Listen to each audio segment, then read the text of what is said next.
awkward. "You're an idiot," said Mom, when I relayed to her about the entire situation on Wednesday. Not an unintelligent idiot, but sort of a native idiot who manages to fall into a difficult situation and then can't get out of it because she's too awkward. "You just described my life." I was lying down on the den carpet, working my way through a maths past paper, while Mom was watching a How I Met Your Mother reunion cross-legged on the sofa with a cup of tea in her hands. She sighed. "You know, you just need to say it, don't you? It feels too major to say over Facebook." "Then go to his house. He literally lives across the road." "That's weird. No one knocks unexpectedly on other people's doors anymore." "Okay, message him and say you need to go to his house and tell him something important." "Mom, that literally sounds like I want to declare my love to him." She sighed again. "Well, I don't know what to say then. You were the one complaining that this is stopping you from focusing on your revision. I thought that was important to you." "It is. You barely know him. Why is this bothering you so much?" "We had a long conversation on Monday. It feels awkward to bring it up now." "Well, that's life, isn't it?" I rolled over, so I was facing Mom. "I feel like we could be friends," I said, "but I don't want to mess it up." "Oh, sweetheart," Mom gave me a sympathetic look. "You've got lots of other friends. They're only like school Francies, not real Francies." Logarithms. Despite doing well in the exams despite doing well in all the exams I have ever taken, I always panic about them. I know that sounds like normal behavior, but it doesn't feel normal when you reduce to tears because of exponentials and logarithms, a completely useless topic from one of my math exams. I couldn't find any notes on it in my folder, and the textbook was useless, at least at explaining anything. I remembered absolutely nothing from my math AS level nowadays. It was 10:24 p.m., a week later, the night before my exam, and I was sitting on the floor den with my mom. Most of my math notes and textbooks spread out around the floor. Spread out on the floor around us. Mom had her laptop on her lap and was clicking through various websites to see if she could find any decent explanations to what logs were. I was trying not to start crying for the third time that evening. The idea I might have to go down a grade because I physically could not find an explanation for a particular topic made me feel like stabbing myself. Do you have anyone you could talk to about this?" Mom asked, still scrolling through Google. "Are your friends in your class?" Maya was in my class, but she was terrible at maths and would have no better idea than I did. And even if she did, I wasn't sure whether I'd be able to message her. I never messaged her before, discounting group chats. "No," I said. Mom frowned and closed the laptop. "Maybe you should just go to bed, love," she said in a soft voice. "Being tired for the exam will make everything worse." I didn't know what to say because I didn't want to go to bed. "I don't think there's anything you can do. It's not your fault." "I know," I said. So I went to bed and I just cried, which is pretty pathetic, to be honest. Which is what I am. I shouldn't be surprised at myself. I knew it would explain why I did what I did that night. I messaged Aled again.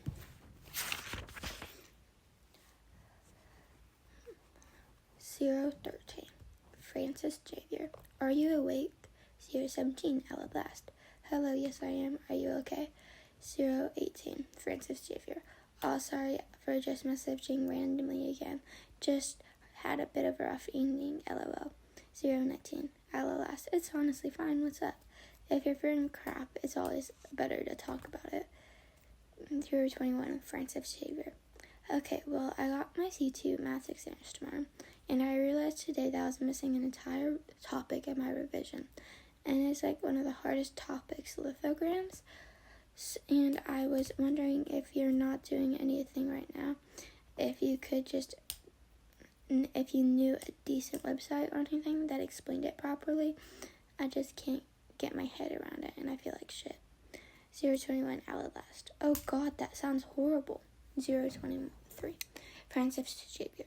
Like, if I get a B in math, I don't even know if I'll get into Cambridge. Will want to do interviews with me. I don't know. This sounds really dumb. I know I shouldn't be getting upset about this. Haha. 023, Outlast. No, I get it. There's nothing more stressful going into exam and knowing you're underprepared. Let me see if I can find my notes. Hang on. 024, Francis Xavier. Only if you're not busy. I feel really bad for asking. You're like the only person I can ask. 025, Outlast. Hey, maybe it sounds like a crazy idea, but I could come around yours if you like right now to help. 025, Francis Xavier. Seriously? That would be literally amazing. 026, Outlast. Yeah, I mean, I'm only over the road, and I don't have to get up early tomorrow. 027, Francis Xavier. I feel awful. Are you sure about it? It's gone midnight.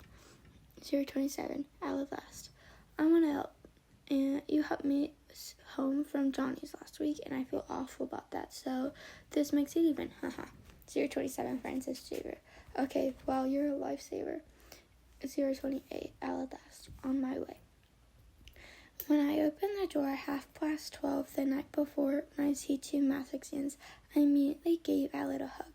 It wasn't awkward, even though I anticipated it to be, and he sort of went, oh, and stepped back a little because he wasn't expecting it. Hello, I said after letting go.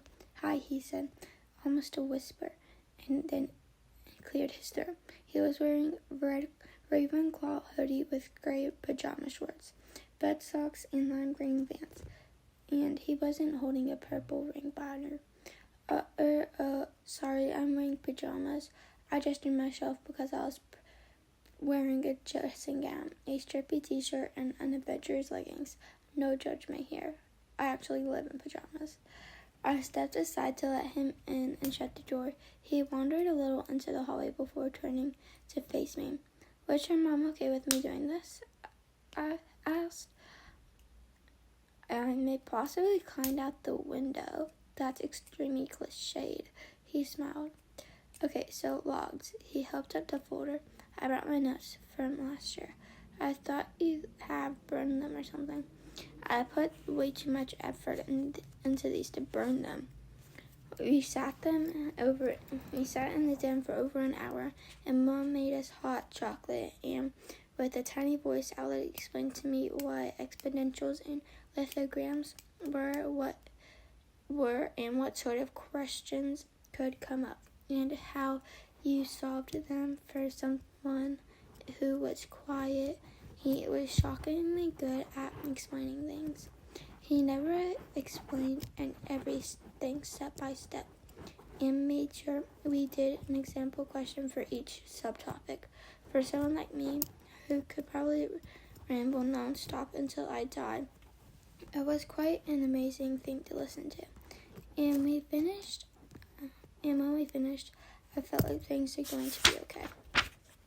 You literally saved my life, I said, as I let him to the door again. Allie looked a little bit more tired now, a little worried-eyed, and he tucked in his hair behind his ears. No, literally, he said, with a chuckle, hopefully I helped. I wanted to say he'd done more than that, but it sounded embarrassing, because it hit me that what he'd done for me.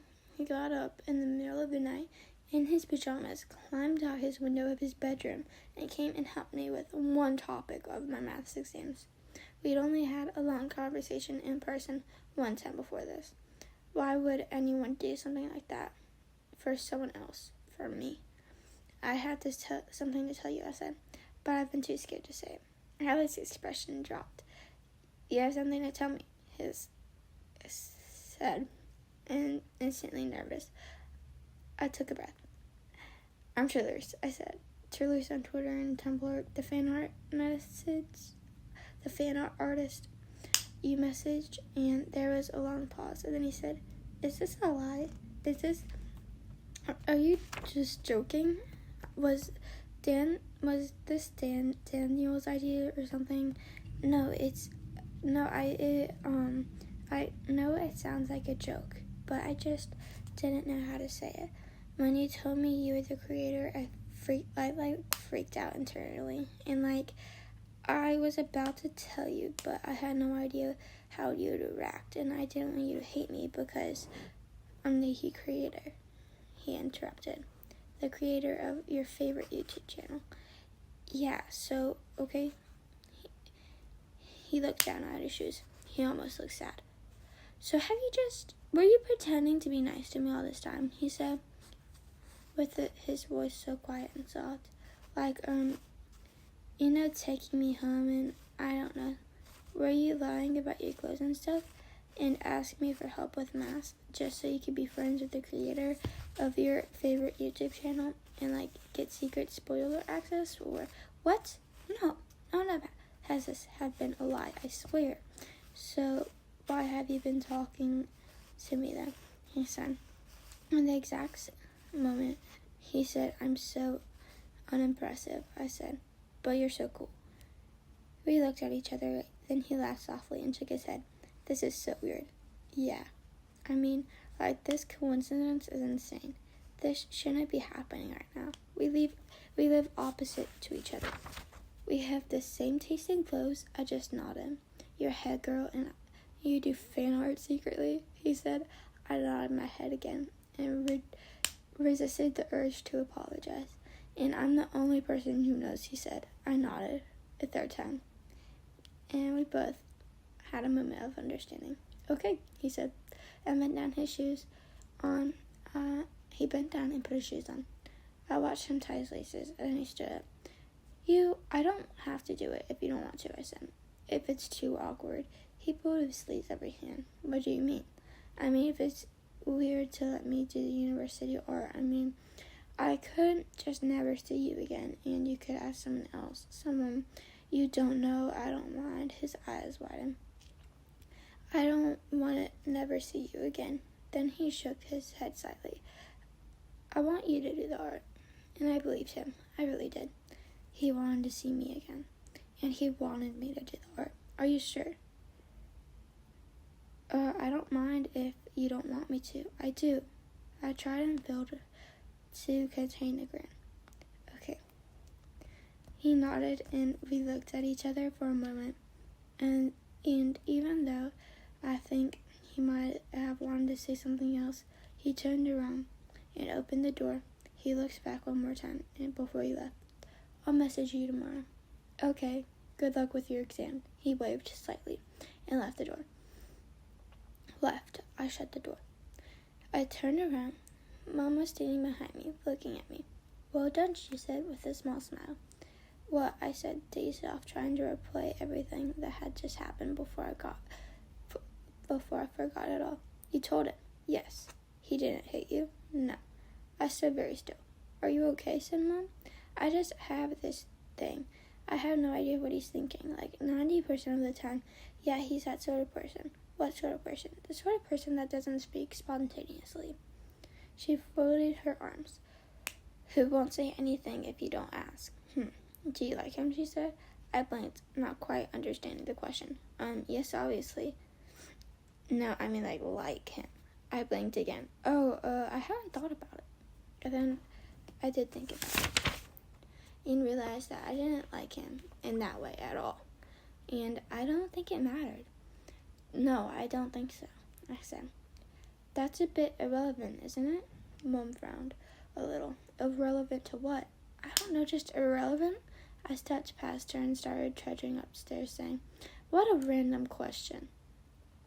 Something before we continued. We didn't see each other in person for a while after that, but we carried on messaging each other on Facebook, tentative of how our youths became angry rants about TV shows And even though we had really only hung out with each other twice, it felt like we were friends. Friends who barely knew anything about each other except for the other's most private secrets. I just sort of want to say something before we continue. You probably think that Outlast and I are gonna fall in love or something, since he is a boy and I'm a girl. I just wanted to say we don't. That's all. We are out there. The only person I have an actual crush on in life is Carrie Last. Well, unless you count the people I don't know in real life, such as Sebastian Stan, Natalie Dormer, Alfie Egnock, Kristen Stewart, etc. Not Carrie's was not that. Carrie's was particularly more attachable than any of those.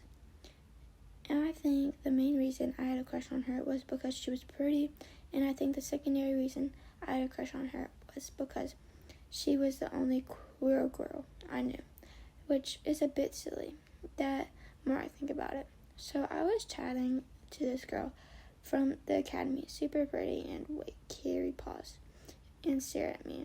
This was probably 2 months after we started sitting together on the train. I felt stressed about it every single morning and every afternoon because she was intimidating and I was scared about saying something stupid in front of her. You know, I'm gay, don't you? I did not know. She raised her eyebrows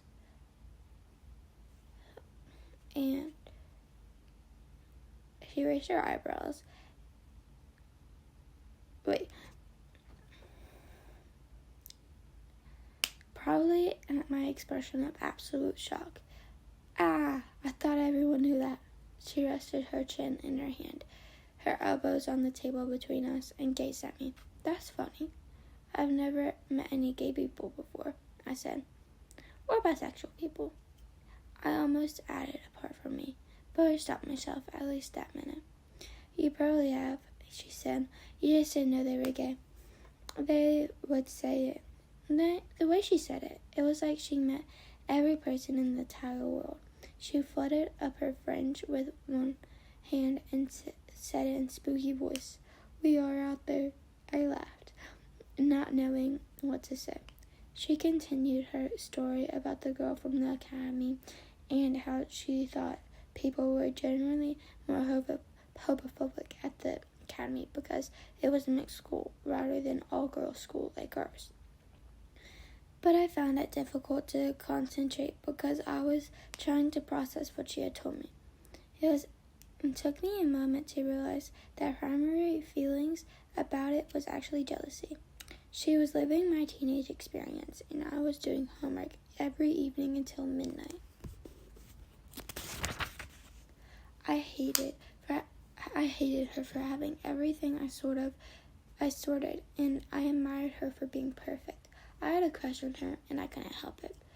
But I didn't have to kiss her. I didn't have to, and I shouldn't have. But that didn't stop me from kissing Carrie Last one day in the summer 2 years ago and ruining everything.